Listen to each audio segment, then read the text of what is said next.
Okay, fascinating.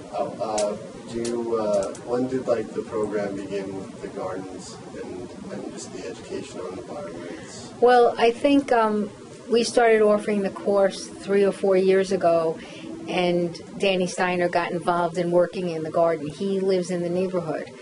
So I think that he had the urge to plant and grow things and whatever, and he got the kids involved. It's a campus-wide project, so all the schools in the building are allowed to participate.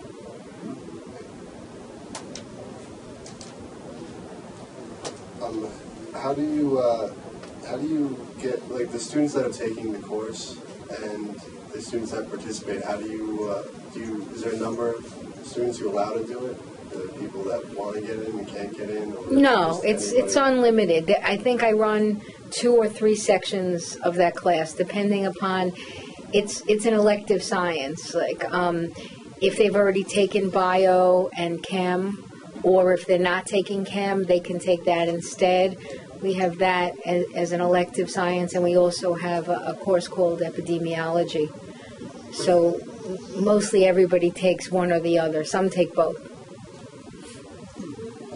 What would you say your initial goals were at the beginning of this, and have you met them, or are you on your way? Yeah, I think that our initial goal was to educate the kids about the environment and cleaning up the Bronx and, making it a more pleasant environment. And also, because we're in a pretty urban location, they really had no idea how things grow or, where their food came from. Or, one girl was horrified to find out that milk came from an animal. She was shocked, So it's something that you might take for granted if you don't live in the city. But if you've only lived in a city and you don't grow things, you don't really know how it all works.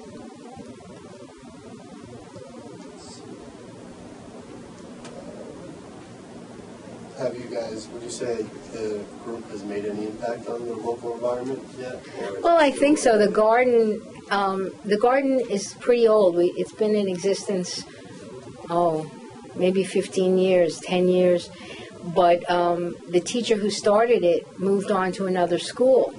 So for a while it had kind of been in disarray. And now, the schools have adopted it and take care of it. And it's really a beautiful thing.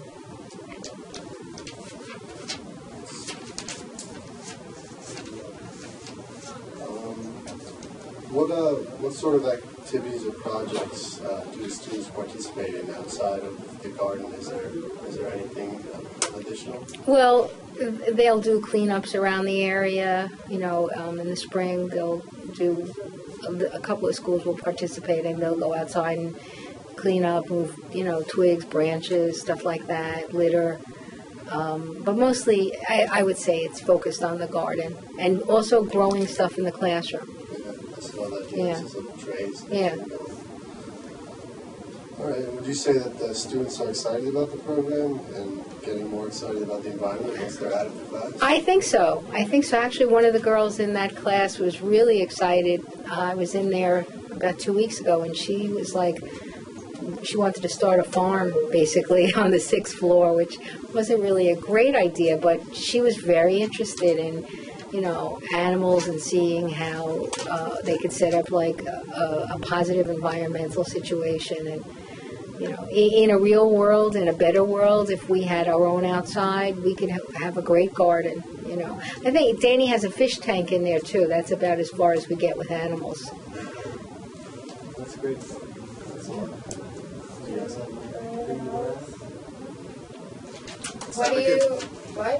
Oh, no, please. Are you hopeful about the future generations' impact on the environment? I hope so. I think the kids are more aware of recycling and, cleaning up and not using things with so much packaging. I see that. One of the things I see is maybe it's not exactly environmental, but a lot of kids have started to bring their own lunch to school. And, they reuse the packaging, the plastic containers, they, wash them and bring them back. So I think that's a positive thing. Save on energy. production of certain things. Yeah, it saves on waste because like the school lunch, they'll eat one thing out of it and throw the whole thing away. This way they don't even take the school lunch because they know they're not going to eat it. No, I was just going to thank you. That was Yeah. You're welcome.